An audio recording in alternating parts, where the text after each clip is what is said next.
What's going on, everyone? I'm Teray, and thanks for stopping by, Filling the Hole.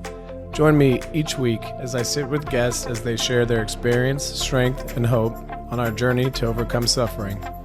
Please enjoy this episode of Filling the Hole.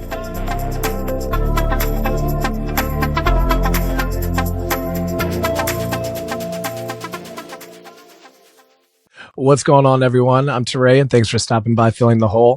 With me in the studio today, I have Freddie, one of my sponsor brothers. Are you my sponsor brother or my sponsor uncle? All right, you're my sponsor uncle, my lovely sponsor uncle. The elders. The lovely sponsor uncle, Freddie. Freddie, how are you doing today? I'm doing so good today. Yeah. Thank you for having me, by the way. I appreciate it. Absolutely. Thank you for being here. Yeah.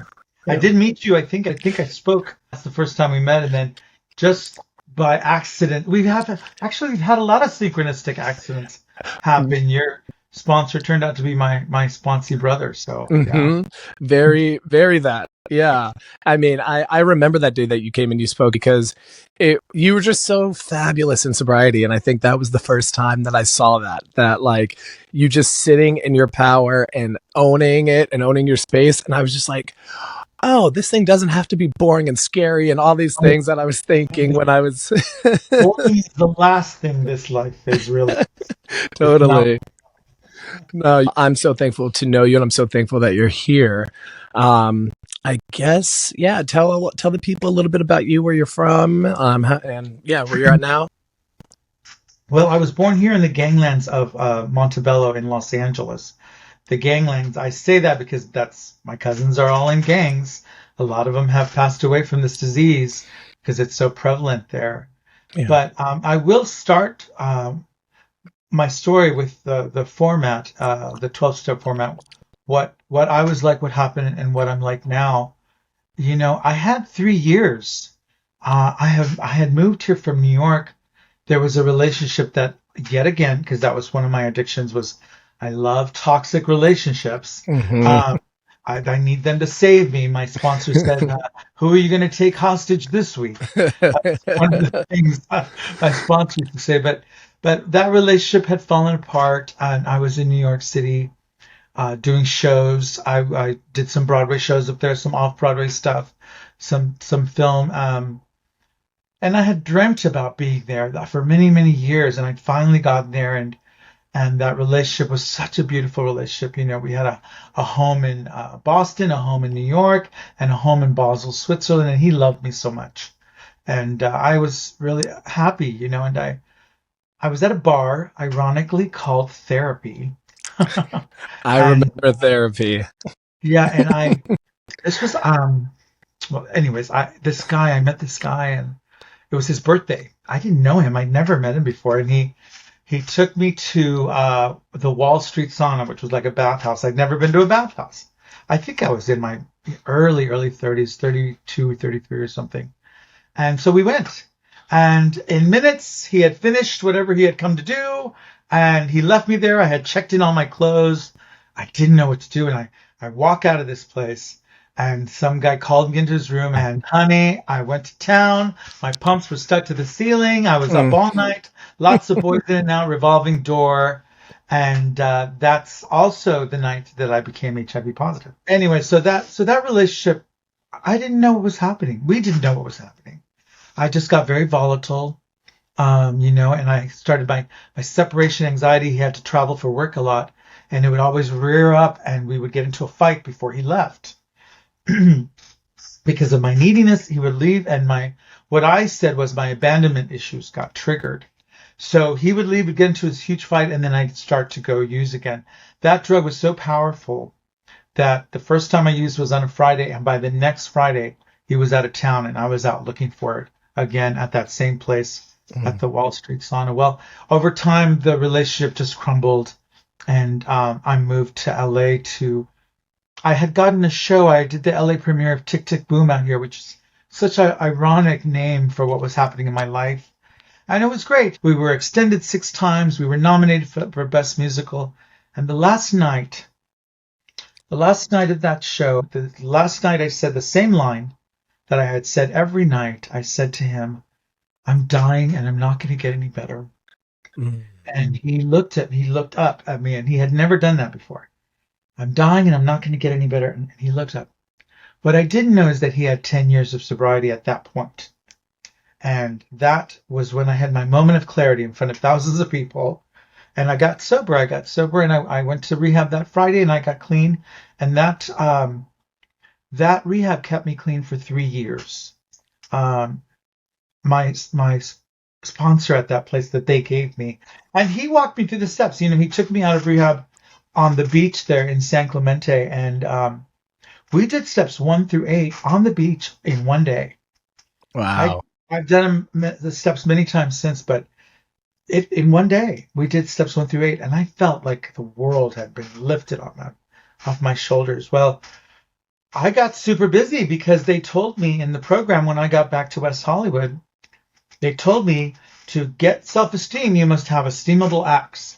So I got busy. I was the men's West Hollywood district leader for the Soga Gakkai, this Buddhist organization. I had sponsees in my house. I started a business called Sobar, where we closed down the bars in West Hollywood and we would put a show together, Sober Bar, Sobar. I love And that.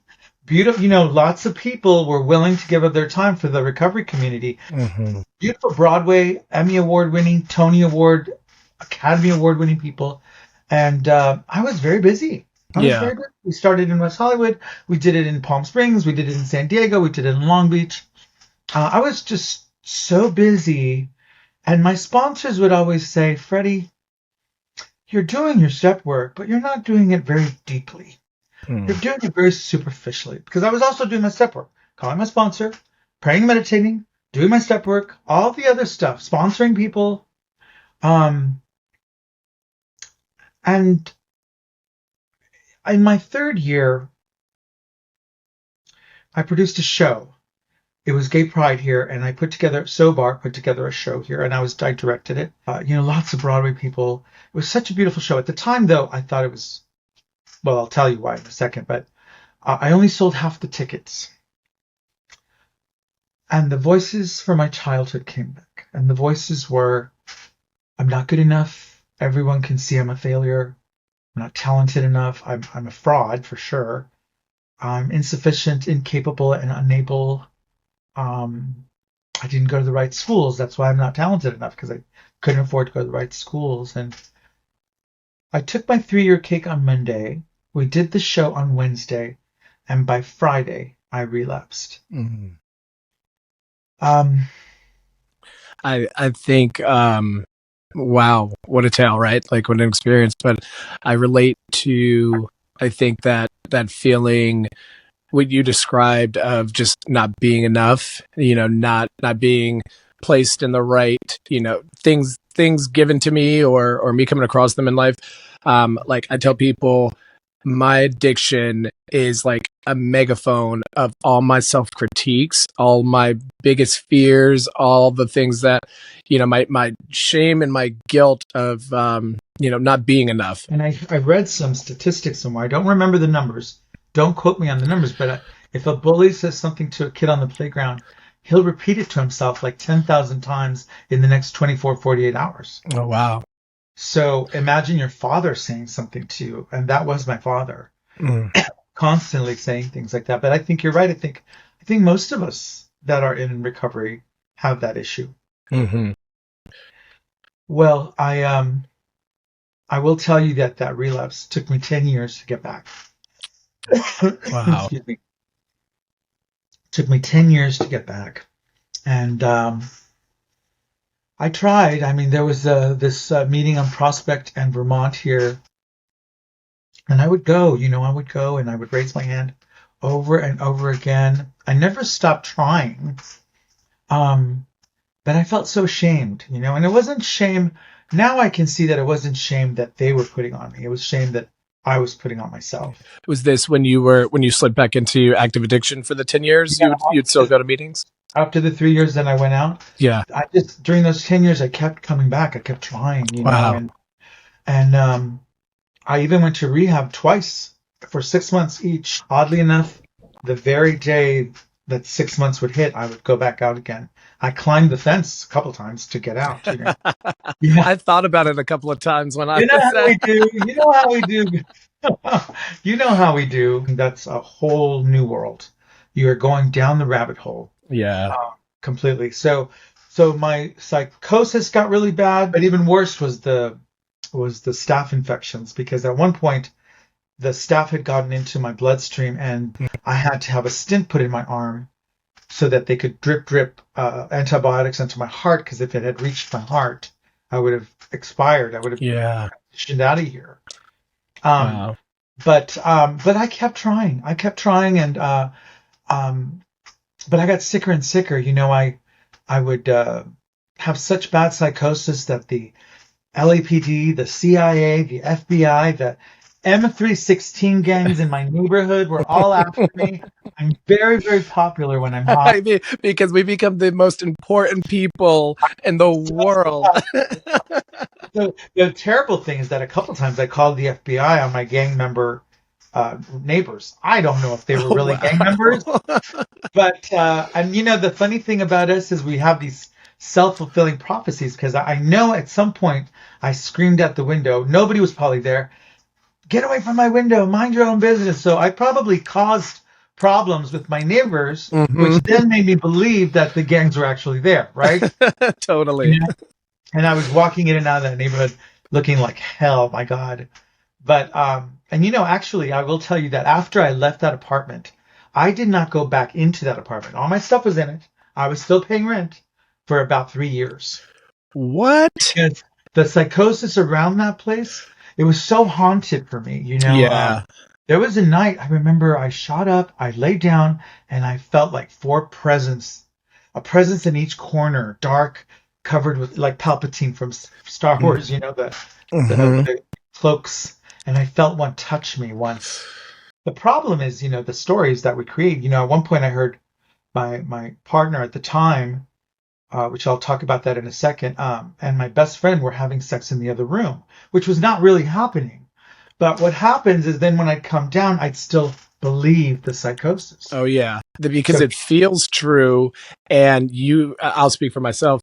The difference between reality and what that distorted reality was, it's the veil is like paper thin. Like I don't know what happened, what didn't happen. So absolutely. And there is a word called, I believe the word is sankhara in Buddhism.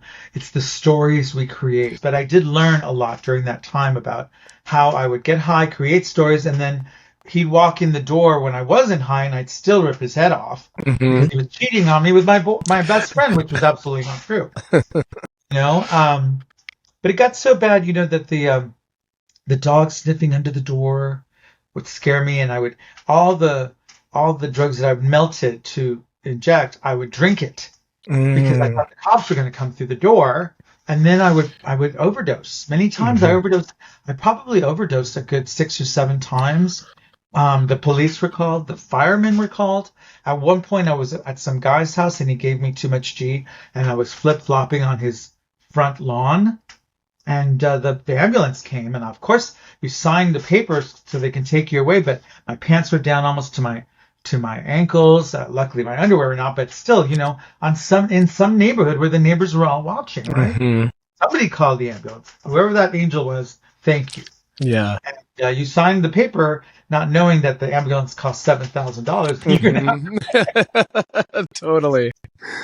yeah. So you know that's how it was during that time. I was involved with this community. Religious or social? Or I don't think I've heard of it. I mean, you know, I part of my spiritual practice is the Course of Miracles, which is a universal spiritual truths, psychological mind training based on universal spiritual truths, that kind of Okay. thing. They Yeah. use Buddhism, they use the Course of Miracles, they talk about the 12 steps. Hmm. So it's kind of like that, and it's you can find a lot of stuff under Michael Beckwith on YouTube, Marianne Williamson, JenniferHadley.com, all these beautiful teachers of the Course in Miracles. I'll have you text me a couple of those. I believe that it was A Course in Miracles that was so helpful in changing the thinking in my mind. But at one point, Jennifer Hadley, who I was actually helping them with music at Inspire, and she had moved away and she was teaching A Course in Miracles around the world, she called me, I think 2016. This was a few years, 5 years after I'd relapsed. And she said, I heard from Spirit, and Spirit told me that I need to take you to Kauai because otherwise you're going to kill yourself. And by that time, I was having panic attacks every day. By then, the partying had stopped. The sex, the wonderful sex had stopped. The fun orgies had stopped. The fun was over. Fun was over. I was in my room. I would put all the blankets over the curtains because my neighbors could see inside and wanted to see inside. Mm-hmm. And you know how you have that, well, I have one here. It's the alarm, the fire alarm. There's a little red light in the fire like the alarm. Smoke detector. Well, if you stay very close, you can see that little red light moving. It's watching you everywhere you go. But it was, we laugh about it now, but it was frightening. It was frightening. It's so true for so many. I would just stories in our heads. So she called me to come to Kauai. Now that relationship, which like I told you earlier, was another toxic relationship that I was, addicted to. He was definitely like a dismissive avoidant. I was definitely a preoccupied, anxious mind. I would completely lose myself in relationships. Whatever they wanted to do and blah, blah, blah, I would lose myself completely in it. And I was willing to do that. I didn't know that I was doing that. But my father left when I was 8. This is part of the trauma that I had to deal with, was that he left when I was 8. So whenever my partner at the time would leave, all that stuff would come in, the fear would come in. Yeah. And that was the cycle. We would get into a fight because I was volatile. The communication was, lots of texting, lots of screaming, lots of yelling. And then he would get fed up. He was an attorney and he would just have to go because he had to go to work and he had to go. And, I would go into a panic and I would have a panic attack. Mm-hmm. And I lived in a place where there were 3 dealers in the building. Mm-hmm. Now, this cycle went on and on and on for years and years. Yeah. Only when I came back from Kauai, and I'll go back to Kauai in a second, until my sister said to me, "You're starting those fights so you have an excuse to use." Mm-hmm. I didn't know that I was doing that, but that's exactly what I was doing. So anyways, she called me to go to Kauai. I went to Kauai. I was supposed to be there 2 weeks. After 2 weeks, I got to go back. My panic was slowly starting to come down. I got to go back. Why did I have to come back? For that relationship. I was addicted to that relationship. Mm-hmm. And she said, if you go back, you're going to do the same thing over again. So I stayed, instead of 2 weeks, for 3 months. She covered everything. Wow. The plane tickets, the food, everything. Talk about an angel. JenniferHadley.com. go. Yeah. She really is an angel. But and in that time, she taught me to meditate. Now, remember I said that my sponsors told me that I was only doing my step work superficially? Mm-hmm. Well, remember that I had learned from all this, the childhood trauma, sexual abuse, physical abuse, mental abuse, poverty, being abandoned, our dad left. I had learned how to disassociate, how to leave my body. Every time someone would touch me in an inappropriate way, I could just focus on the lamp and not be there anymore. I was very good at disassociating. And then meditation, you have to get back into your body. Yeah. It was so hard in the beginning, so when people say, "Oh, I can't meditate, it's just too hard for me, my brain goes a mile a minute," I'm like, I know. But it can be done. It can be done. Over those 3 months, I really learned how to meditate. And then when I got back, I did the 10-day Vipassana retreat, which is the 10 days of noble silence. And let me tell you, I met a boy at the beginning of that retreat named Dan. Beautiful, blonde. By the way, all the boys all looked exactly the same. Talk about addiction, right? They all, blonde hair, blue surfer hair, tall, really, really smart. And I met him and we talked at dinner. And then for the rest of that 10 days, I just knew. Every time we walked by, the energy. We were in the back of the cabin. We were washing our clothes because there were no washing machines up there. And I knew that we were going to get married and move to Michigan and live in the cabin. The fantasy, darling. the stories. Because at the end of the retreat, I told him, I said, "You feel the same thing?" He's like, "Oh, total full energy, man." But I'm straight. Oh no. I had made up that entire relationship. And by Hmm. the way, later when I was, clean and sober again, I remember saying to my sponsor, "Oh, I'm going to go on a date with Frank on Friday night," and he said, "Does he know that?"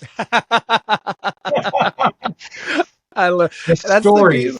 that's the beautiful thing I think about sponsorship, sponsor family is they are on to your bullshit. Whatever that I bullshit is, in know. fantasy, I was not sneakery. onto my bullshit. I Yeah, was not. before you were on, they caught wind and were like, "Hey, girl." Absolutely, absolutely. I just want to Mm. go. I want to go back because you touched on something, and again, like Freddie, no joke, you were such a very important moment in my recovery when I was in California at rehab.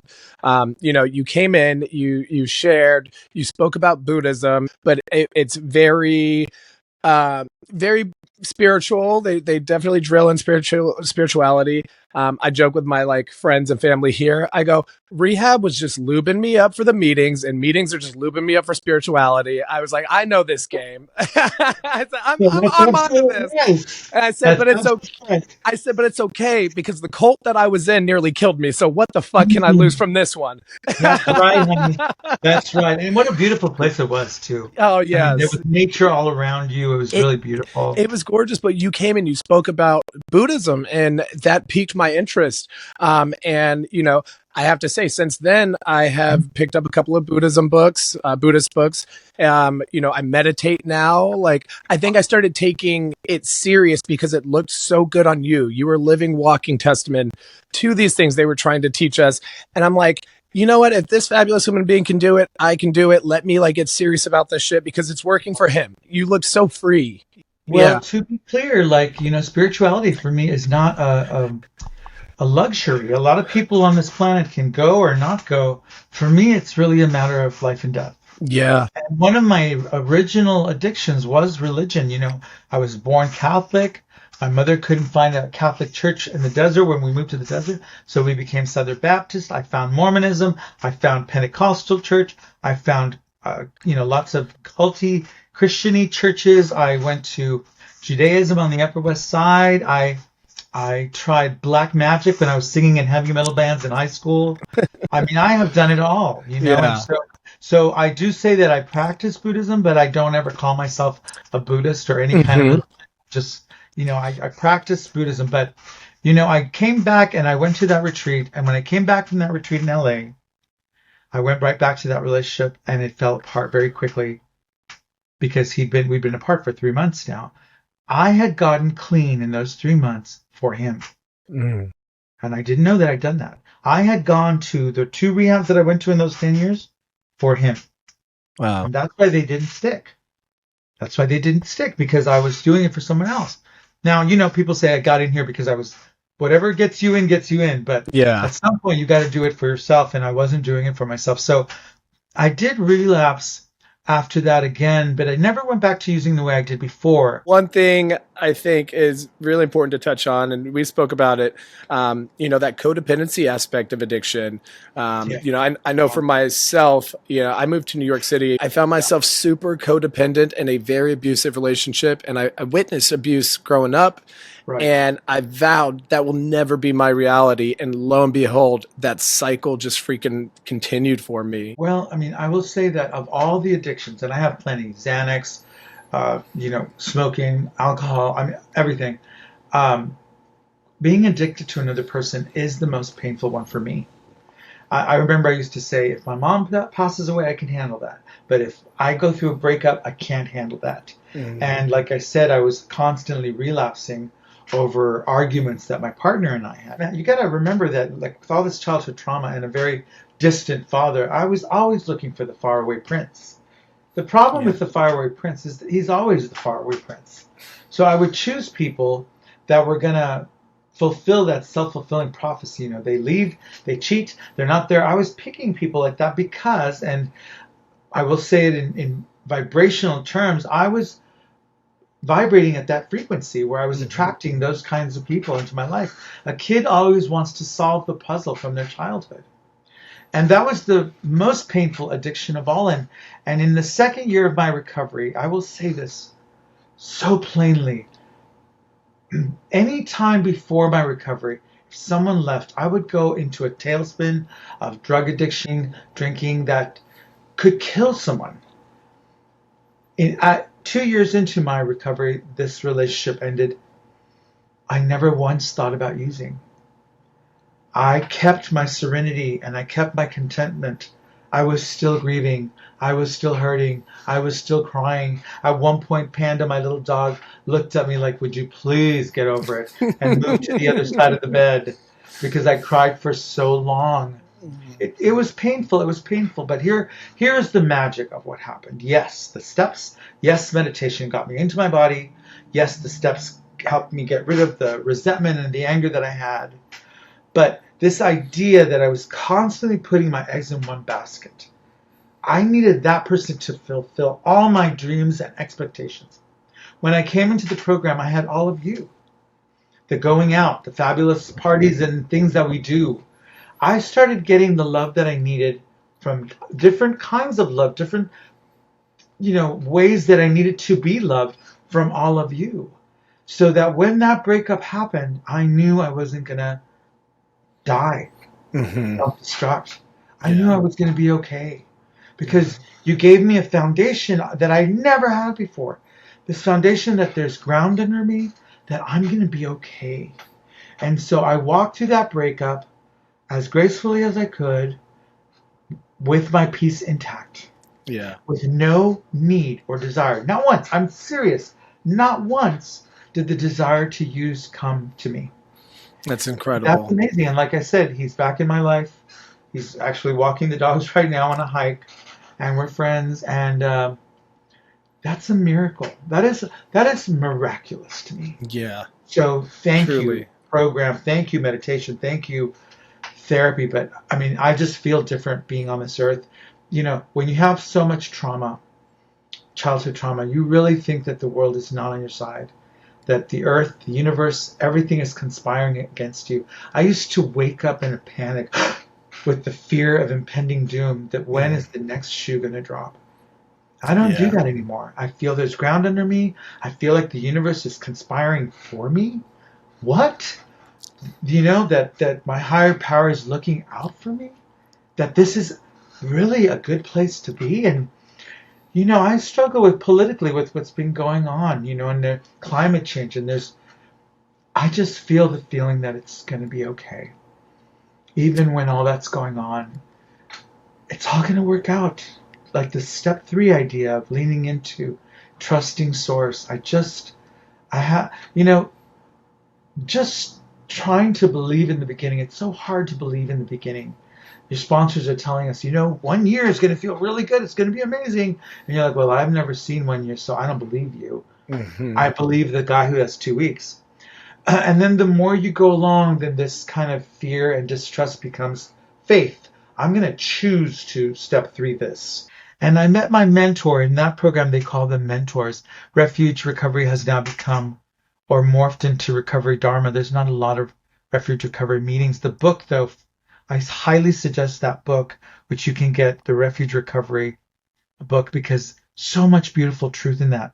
And my mentor had helped edit that book that I met at Refuge, and he was my mentor slash sponsor, and he helped me start walking the steps. And every time I would relapse, his name is Frank. He's got some books of his own that he's written, and because of the Buddhist thing, he was so gentle, non-judgmental. I didn't have to raise my hand as a newcomer. So there was a new feeling of gentleness and compassion, self-compassion. I'm sorry, I'm feeling like crying, because I told you I came in with so much shame. As a child that had been sexually abused, I was carrying so much shame.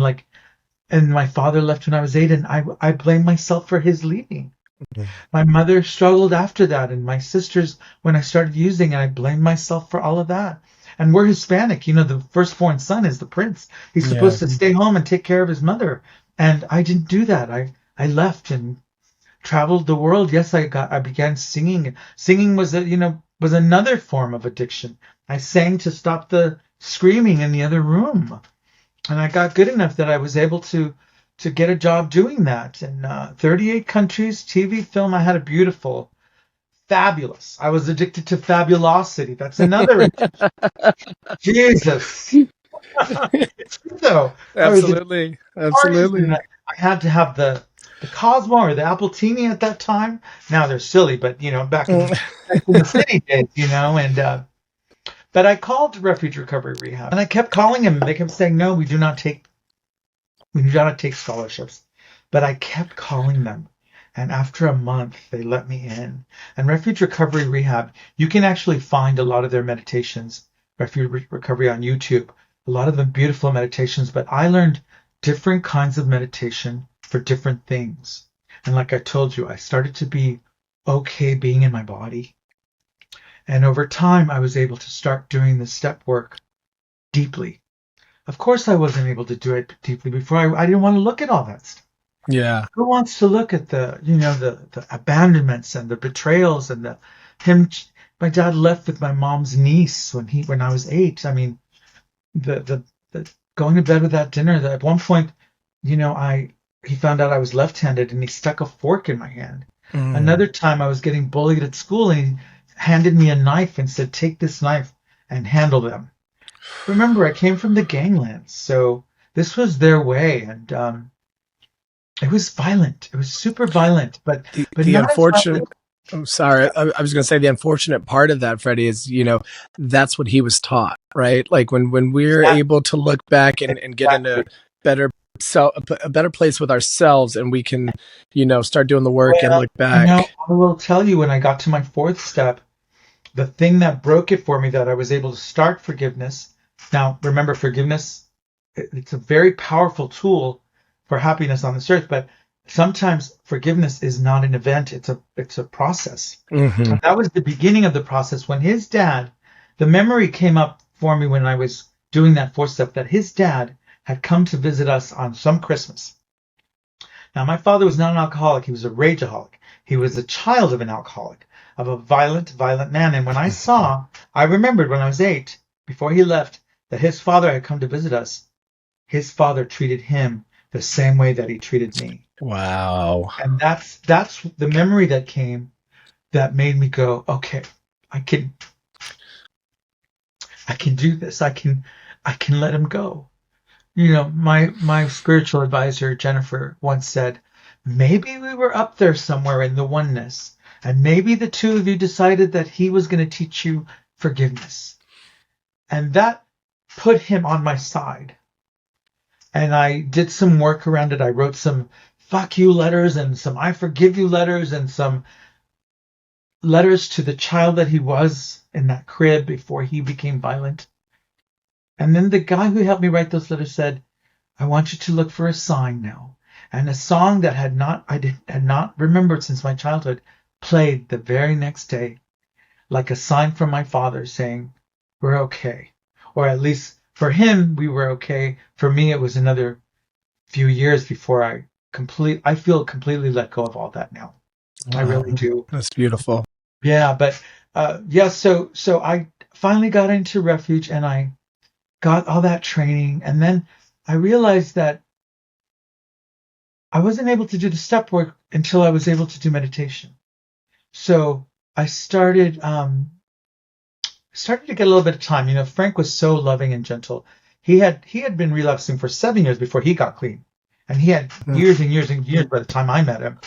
But he said, I think he had relapsed for 7 years, and every time I'd relapse, he'd look at his watch, and he'd go, okay, well, you have 6 years and 9 months to go. You can keep relapsing for 6 years and 9 more months before you catch up to me. And somehow that took the pressure off. And Totally. I did the refuge recovery work, I did the 12-step work, and I started to get a little bit of time. And it was down at the beach in San Clemente one day. I remember, well, first of all, the sun. I mean, what is that ball of fire in the sky? Because I rarely saw the sun. We look Shadow like people vampires. is what we turn into. Yeah. Yeah, shadow people watching the tree people. Totally. I also remember that day at the beach.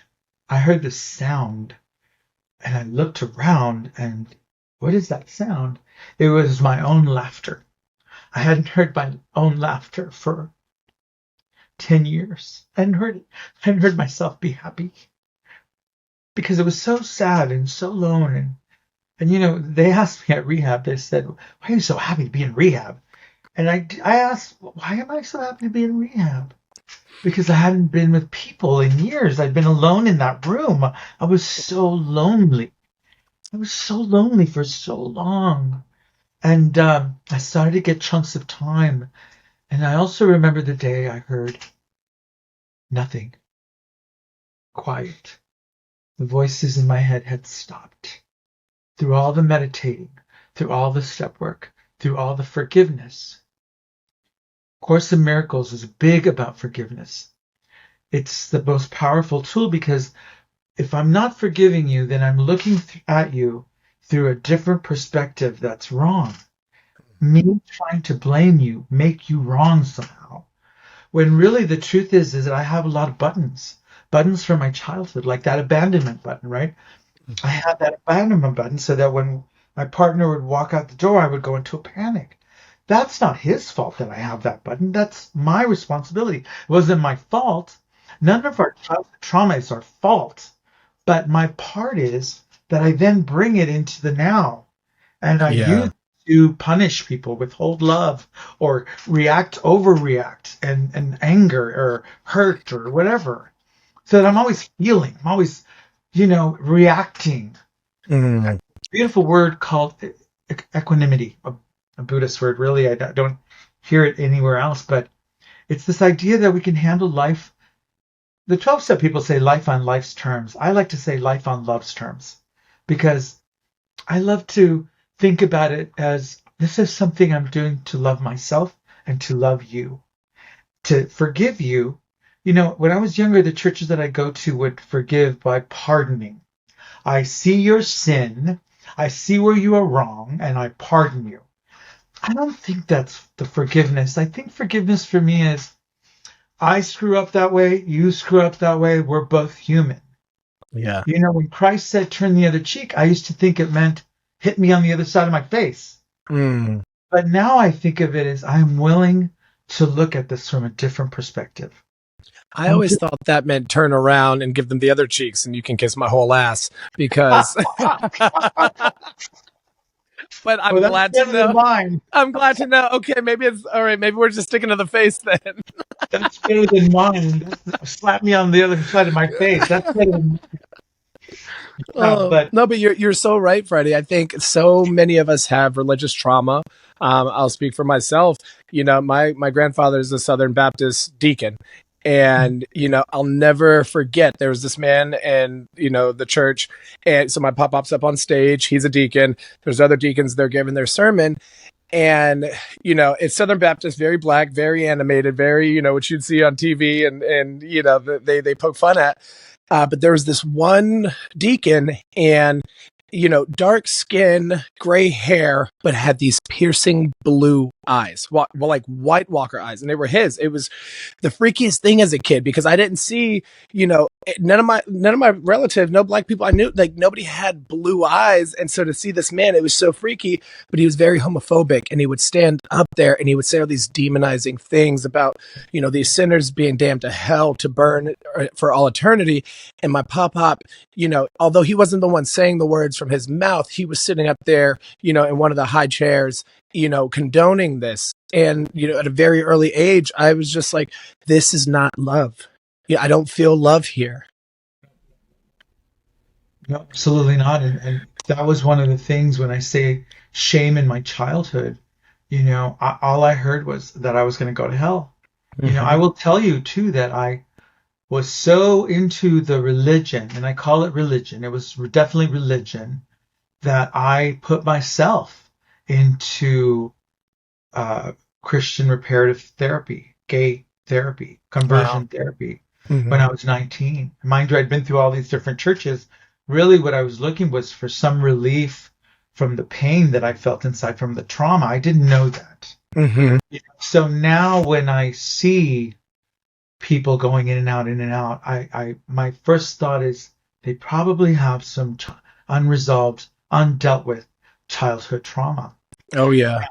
You know, and I want to be very clear that after I started to get a little bit of time, I number one, I signed up to be a meditation teacher.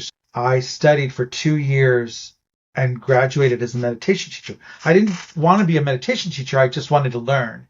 And I think that helped keep me clean for those first 2 years. As well, I did DBT, I did CBT, I did EMDR. I did a lot of outside help. I didn't have to do antidepressants, but I did do mood stabilizers for a little while. One of my best friends when I was in Kauai is also a producer of Broadway shows. So we had a very close relationship. He was my producer for Tick Tick Boom. And he said to me, because he saw me breathing like that when I was in Kauai, and he said, your homeostasis, your normal level of being is not where we are, Hmm. where normal people are. You're way below on the depression, anxiety scale. And I did everything I could to heal all of that stuff, and I'm Yeah. still doing it. It's going to be for me. I think of it as just my lifetime work. Yeah. You mentioned a little bit about your acting school and the meditations that you lead. Um, where can some of the people that are listening or watching this find you? Well, I am here in Hollywood, so if you live here in Hollywood, you can always reach me. I will post in the description of the podcast my email and the website to my acting studio.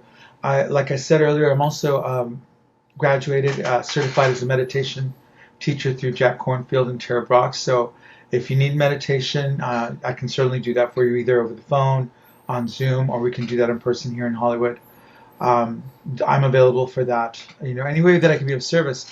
I just want to be clear: the acting program is a Meisner program, but it's really a holistic approach to acting. And like I said, I teach the principles, and I have noticed that my students who meditate book faster because they get their self-sabotage out of the way. So, and like I said, stay in the moment, but they don't really teach you how to stay in the moment. So we work a lot on a lot of those principles that will help you get to your aspirations and dreams faster. We get ourselves out of the way, our ego, our character defenses out of the way, and the sky's the limit. There's no ceiling here. What are some of those things that have helped you, or those tools that you have learned to deal with those traumas that I think so many of us have faced that have led us to addiction? I'll speak for myself. That was a huge component for my addiction. It was that Yeah. unresolved trauma. What tools, I guess, guide you with that? Well, like I said, meditation helped me come back into my body. But when you come back into your body, you have to remember that you have pockets in your body where we store these memories. Your father yells, your legs tense up. I remember my voice. My voice was, I would clench my jaw. That's not good for singing. you know, uh, DBT taught me how to have skills with people, like how to get what I wanted without hurting someone else or myself. How to ask for things, how to stand up for myself. I would go into auditions and I would leave my body and I wouldn't do the work that I knew how to do. I have some very good teachers, but I couldn't do the work. I would leave my body. Yeah. How to be with people, how to have relationships with people. I'm a very good friend. I heard a speaker once at a retreat talk about enlightenments with an S. And the point of that is that I can be really enlightened in my friendships. I'm a really good sponsor.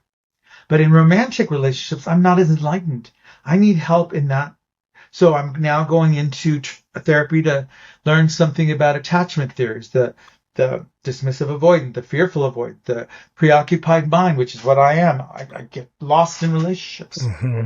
Now, at this age now, I've had 3 major relationships, and if I don't ever have one, I'm okay.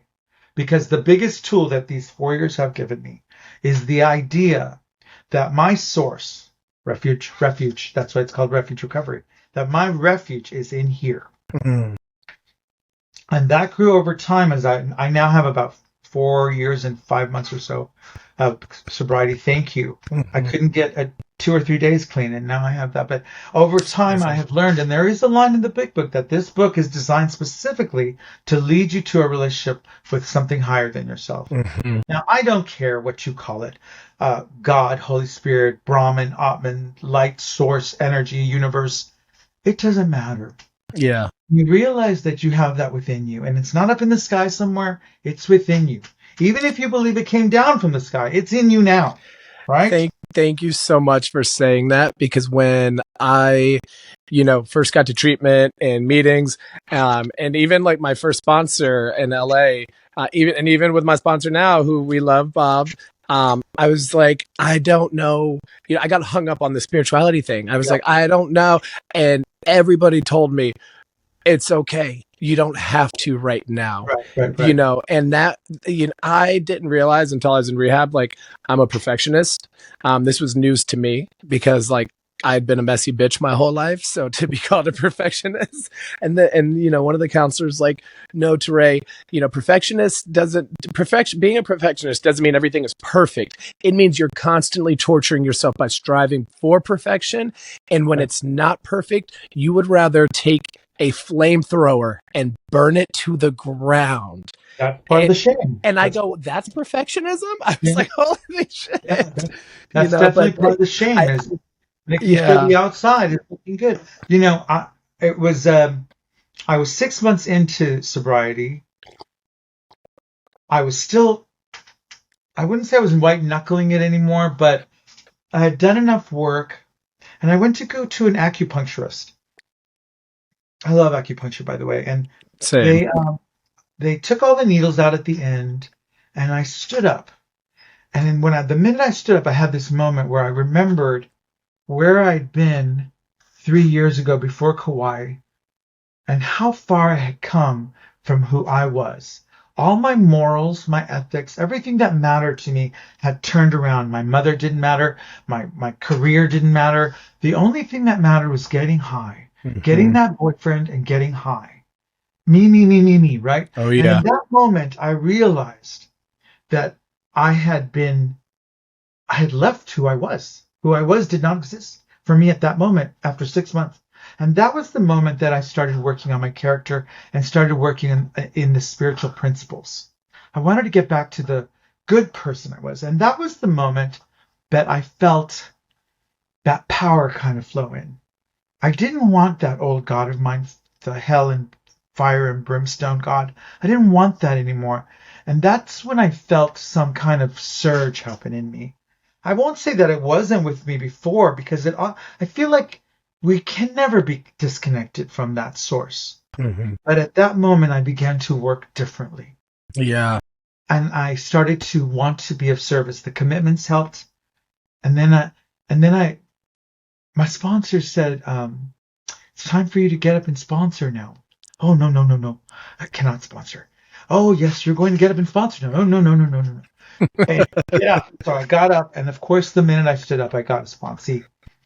Um, And that's and crazy to me, Freddie, because you are such a freaking fabulous example. Like to rob somebody and not, like, I can't even picture you, like, not wanting to, or even second uh, guessing it, because it well, I like, was so so, scared. yeah. I still had so much shame, right, that I didn't. Mm, Here it was. Here it is. It was a paradigm of lack in myself. mm.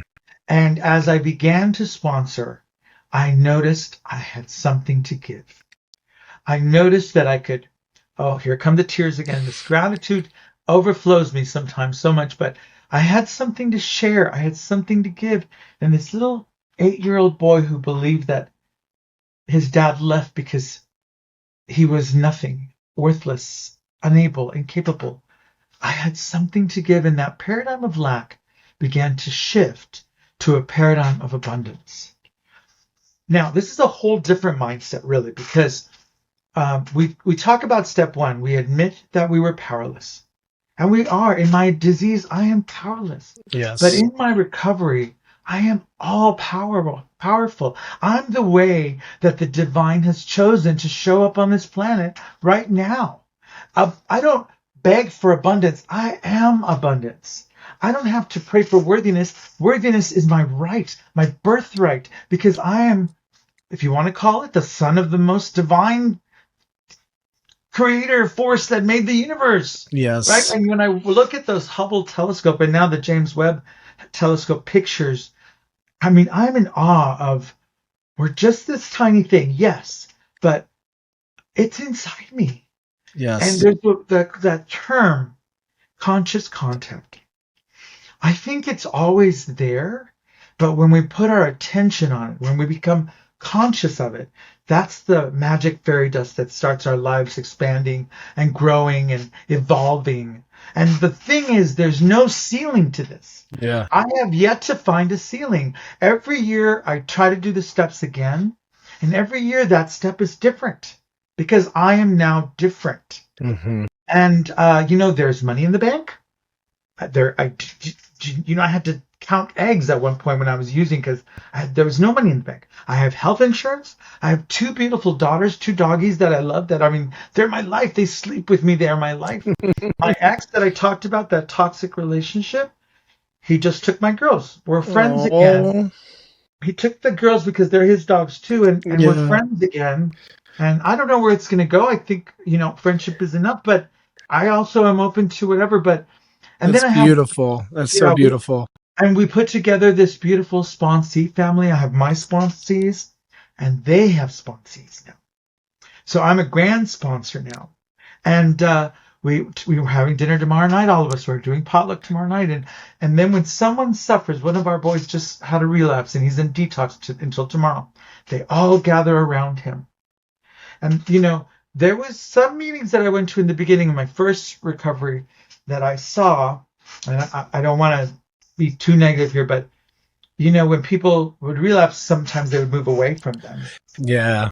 I don't see that in the meetings that I go to anymore, and I think that's because the 12 steps have evolved. We know now that it's probably childhood trauma or something else that's going on that we can't. That doesn't deserve judgment or shame or guilt. It deserves compassion and love and empathy. Absolutely. Yeah. And also, that came too from me being less critical of myself. Mm-hmm. When those voices stop or when they come back, because they sometimes do, I can go, no, no, no, no, no. I'm the son of the divine. The divine resides within me. Yes. And that's powerful, worthy, perfect, whole, complete.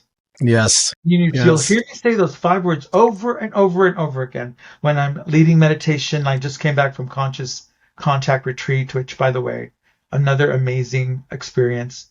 And I say that all the time because during the pandemic, Trey, I don't know if you know this, but overdoses went up by 30% each year. The amount of people that were overdosing during the pandemic is mind-blowing. This is the first year they've gone down just a little, but they're still super high compared to what they were before the pandemic. Yeah. There is a wave of addicts that are going to come to us in the next few years. It took me years to get clean, so it may be a moment, but we need to prepare ourselves for spiritual maturity, equanimity, calm presence, love, empathy, judgment-free, tolerant, so that when they come in, they have this loving place to go to. If I had not been loved when I first came in, I would not have come back. And if I had not seen the fabulosity that's in here, man, we have fun. You embody it though, girl. Like you embody it, and it's so amazing. We did the meth gala last weekend. We're having potluck tomorrow. We're doing brunch in the morning. You're breaking my heart right now, right? Why? Because I got sober in LA and I have my sober family, and that is my home base. LA is my, people are like, oh, you have a home meeting? I'm like, no, LA is my home base. And I love let me just acknowledge and just give it the attention that it deserves, everything that you just said, because so beautifully put and so true. And that wave is coming because I got pulled into addiction on the tail end of, whatever my story was. But I agree with you. I think that this thing is going to get worse before it gets better, because when I was out, the people that I would see out, and I'm like, you? And they're like, Teray, not you. And it was just this weird, like shame and sorrow for one another that like Yeah. it got its hooks in. But unfortunately, Freddie, I was spoiled in LA, by the fabulosity that is there. And And I don't go to meetings in New York anymore, babe. I do my morning with you guys. that place is a loving place. It's magic. It's It is. magic. Those people, if someone relapses, we go around them. We gather around them. How can we be of service? And it's What so, can we do to help? You and know? you're so right. You are so right. So I was spoiled in LA. Like I Yeah. remember I went to the leather fetish kink and I gave my first burning desire. It was when I was dropped into IOP because they needed my room. I had a single room and there was a flight attendant coming in. So they said, get out. And I moved my shit in the rain. Nobody even helped me. I was just like, I'm going to IOP. And I got out and my body wigged out. My body just like, it was like sizzling. It was like tingling. And I stood up. I said, this is my first night out. And I was rallied around. I'll never forget, Yeah. Chris, JP, Right. That's like right. Sean, Right. everybody came around me and just huddled around me and numbers picked me up, took me to meetings the next night. Like, and like here, it's not the same feel. And Let me posit this though for you. So so we call it a disease in the 12-step program. yeah, yeah. No, we don't call it a disease in the Recovery Dharma program or the Refuge Recovery. We call it a continuum. And what does that mean? That means that everybody has it. Everybody tries to go from pain to pleasure. Everybody does that. Whether you do it through Netflix, through sex, through chocolate, through drugs and alcohol. The problem is that's not the opposite. The opposite of pain is peace. Right? So we don't call it a disease over there. We call it a disease over here in the 12-step program. That's okay. That's their model. Now, the disease model is this. If it's a disease, so let's compare it to cancer. If you have a relapse on cancer, nobody shuns you and throws you out or ostracizes you. They bring chocolate. They bring flowers. They treat you like, like the patient that you are. Yes. That needs extra love and care. Yes. Not less. So if we're going to call it a disease, then we need to treat it like a disease. Thank Sorry, you. I'm on my soapbox.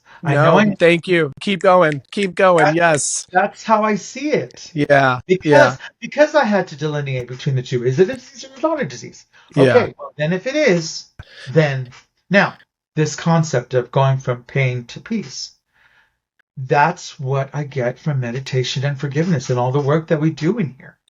And, what's that saying? I don't do this to make me happy. I do this to make me even happier. Whenever I'm looking for something to bring me peace or happiness that's not within, it's always going to fall apart. You only lose what you cling to. Yes. Because we want to grab onto that good feeling, Yeah. That boy made us feel so good on that first date, and that now we want to take them hostage. Well, I'm speaking from my own experience. No, you're right. No, yes. And I mean, that's addiction, right? It's like, I want more of that. And it's like, that's the addiction. But that's not the opposite. The opposite is peace. When I can just be okay in this moment. This moment doesn't need to be any different. I don't need to be any different. I like to say that because of the perfectionism that you talked about earlier, which is all based in shame, right? I have to, if you think about it, as a child, we didn't get what we needed. So now we look for it in unhealthy ways and we develop this wall of character defenses. I don't like to call them character defects. I call them character defenses because that's how I defended myself from the world. Absolutely. That's how I manipulated to get what I needed, to get the love that I needed, to get the money that I needed, to get the food, to get the drugs, to get whatever. To survive. I used these character defenses, this wall. Now here I get to take that wall down, and now you get to see me. Now think about that. Two egos, that character defense wall I call the ego. Two egos meet and they fall in love. Well, they're not really falling in love. Their character defenses are falling in love, and it crumbles.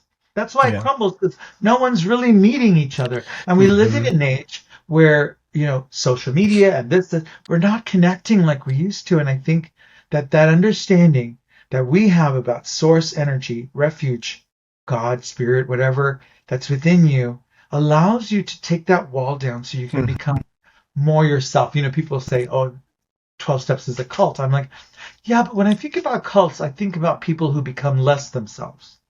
Here, I become more myself. And not only me, but everybody, everything my dogs, the plants, the nature becomes more itself. Yeah. Farther in and higher up, farther in and higher up.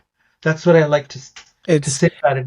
I think Yeah, a lot of people are stuck in that over personification and nobody wants to understand. And, you touched on the two egos meeting, right? With social media and just even going out in day to day, these masks that we put on, these freaking shields of armor that we put on. And that's what the 12 steps has taught me. It is a way to just completely unravel myself yeah. and like pick up the pieces that are true to Down the me. wall. Take down Yeah, the taking it down, taking down that wall. you Teray. I mean, I don't know. I remember you the night that I spoke at that place that you were at, and you looked a little closed off. You are shedding all that stuff that was holding you back. You feel so powerful to me now, and the fact that you decided to do this podcast and to be of service. Let's tell that story now, shall we? That story that I was mentioned in the beginning. Yes, please. You did a podcast, and somebody heard it in Los Angeles, and they called you, and they asked for help because they were in their addiction, and they were in a lot of pain, and they were lonely. And you said, I think I have someone for you. Let me connect you with this person. And so you gave this person your this guy's phone number that you wanted him to connect to in Los Angeles. Mm-hmm. And he called. And he popped up on my phone with a name. He calls you. Someone that I knew in the 80s, that we used to do shows together, travel the world together. Someone I knew from my past contacted you to connect with me.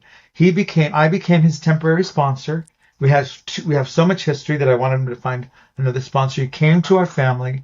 He's doing so much better. He came to Conscious Contact Retreat, working again. This guy's, you want to talk fabulous? This guy's fabulous. I mean, fashion everywhere. I don't know how to do that. I'm fashion free, but he's amazing and just so talented. And he's doing much better. And that to me is what this is about. That we get to be the light for people out there who need us. I used to do my service and be good with that, but now I realize that nothing else matters. I'm an acting teacher here in Hollywood. I'm a very good acting teacher. Yes, you are. Yes, you are. I have beautiful students and beautiful voice students too. And I now see my career as another way to sift the light through. I teach them spiritual principles. I teach them how to be in the moment by practicing meditation. I teach them to get rid of resentment so that they can stay in the now moment. Those are all acting, stay in the now, stay in the moment. I went to acting class for years and no one told me how. They kept saying to stay in the moment, but my head was so full of voices that I'm using my practice to send that light out to everyone, not just people that are in recovery or not in recovery or drug addicts. I think everybody needs this. Yeah. Yeah. And you do it, might I just add, so beautifully, Freddie. I mean, that's what I said the first time I met you. There was just this fabulosity. Like you just embodied love and compassion and calm. And to hear a bit more of your story, I mean, wow, what a remarkable journey. Thank you so much for being here again. I mean, you hit the nail on the hammer. I tell people I am a vessel. This platform is simply set up because of the blessings that have been bestowed upon me by my higher power, by the university, by the institution I was, well, not institution, but, rehabilitation center. And like, I am sitting here and I'm able to be here because of the blessings and what God, universe, whatever you want to call it, has bestowed upon me. And I am compelled to give that back. Give it just, in the program, they say, you can't keep what you don't give away freely. I'm probably butchering that, but it's something along that lines. And give it away, you can't keep it. That's true. You can't keep it, and even before my addiction, I have always been this person it was so funny when I checked into rehab and they're like, you need to get out of yourself. All of you guys need to get out of yourselves and you need to stop being so selfish and you need to be of service. And I go, can we skip this lesson? Because that is like the thing that I'm great at. Like I give until I don't have a shirt on my back or shoes on my feet, but that was a character, defense of mine, so that came naturally for me. Actually, that got me into trouble sometimes. So I had to like go to the opposite end of the spectrum with that and be like, hey, does this interrupt your peace and your ability to just be at ease? And if so, then that's compromising how you can really show up for others. That was the lesson I had to learn, so it's Well, it's just giving. So I remember when we were younger, people would say it is better to give than to receive. I don't think of it that way. I think of it as an affinity sign. When I give, I get back too. We're constantly giving and receiving. I like to receive. Why am I gonna go ahead, love me now? I didn't yeah. used to be able to take in that love, and I came here to just stop using, and I got so much more in return that was given to me. I talk about the connection, the source inside. One of the ways that I have been healed is that I felt so alone. Like even the blankets over the windows is such a metaphor of how alone and small my life became, how completely insular it was. And now the opposite has happened. I feel this connection with everybody, everywhere, nature, everything. I went to a meeting in Santa Ana and I walked in. I was there to go see a soccer game of one of my nieces. And by the way, I got my family back too. I just want to say it took a couple years, but now they're. And I walked into this meeting. It was all biker. What are they called? Hell's Angel people. Oh yeah, yeah. Scared. This little gay boy from West Hollywood coming in. They asked me to read, and I read, and I'm like shaking. And this was really early on in my sobriety, and I thought, oh my God, I'm going to get killed the minute I walked out. And they did. They came toward me, and they put their arms around me. And they knew that I was gay, and I was nothing like them. But there is like I said, the tearing down of that wall. And we know when we run into each other that when we meet, we just know It's there is beautiful. a commonality and connection. Addiction is the opposite of connection. It's just the opposite. Alone, insular to this beautiful connection with the entire planet, and this feeling that I don't ever feel alone. Loneliness and boredom are gone for me. I don't know why, but I think it's because I'm okay being in my body without having to run away anymore. And I am not alone. I have my source. And when I want to go out, I have so many of you to go out with. I get invited to things every day. At one point, I had to say to my higher power, look, if I'm going to go to lunch every day, I need more money coming in the bank. And guess what I did? I got more money in the bank so that I could go out to lunch more. Beautiful. So to be of service to my sponsees, I have to go to lunch. Okay, here's more money. So That's amazing. yeah. So And that's what I mean by the fabulosity on it. I mean, because that just right there embodies like you're just so you're so there for people, and then of course you deserve that good right back, and it comes and it just looks fabulous on you, Freddie. a shout out to mentors and sponsors that we come in with all these character defenses. We cannot be pleasant to be around. We are not pleasant to be around. Let me be very clear.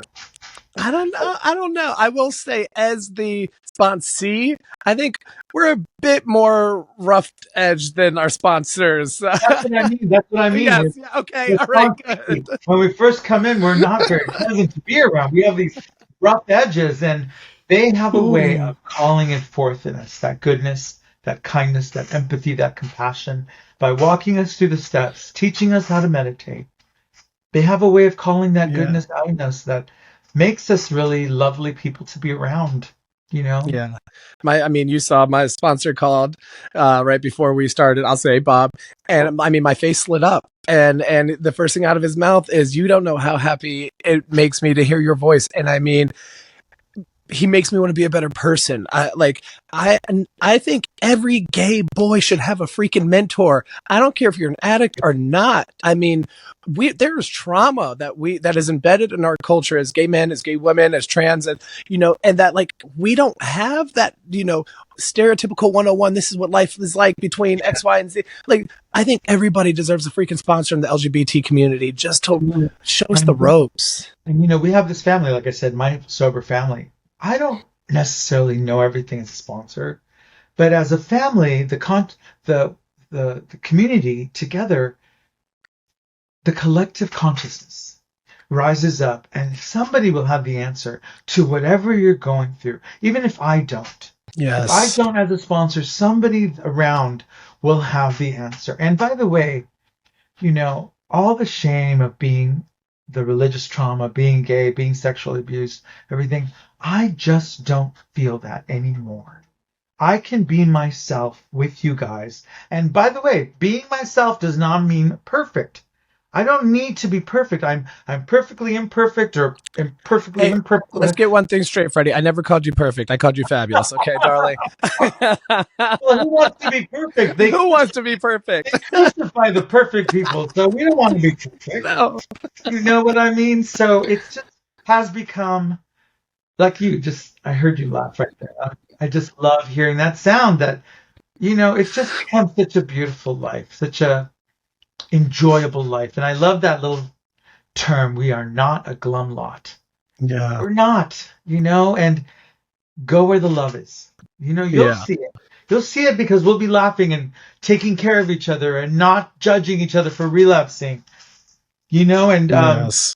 You'll see it when you see it, but go where the love is. Yeah. And I see it. I see it. And, I'm so thankful that you are a part of that beaming light, blinding light. It's so incredible. I used to be so blinded of my blessings. I tell people, like, I was self-loathing, just all of the low places with myself. And I didn't allow myself to see the blessings that were right in front of me. And today it is a different song. It is a different set of glasses. Like, I am so aware of my blessings, and you are a part of that, big shining light that I get to rely on and guide me. So thank you, Freddie. Seriously. So welcome. And thank you for having me today. It's just, I'm so proud of you, and I'm so grateful that you do this. And, we actually talked about starting a new, based on A Course in Miracles, A Course in Recovery podcast. So, and then once we thought about that, you did it, and I thought that was inspiring to me that if Teray can do it, then maybe he can help me start ours, I would be honored. Anything we can get out to help those people. Absolutely. We've talked about this a couple times. Anything, we'll talk, and I'm any way that I can help and be of service. I love that. You're so right. This message, the more ears it hits, the better this world is going to be, and the better we're going to be. So if I'm gonna close this off at all with saying anything, I will say, go where the love is and meditate. Beautifully said. Thank you, Freddie. I love you so much. Thank you so much for being with me. Thank you. Well, you too.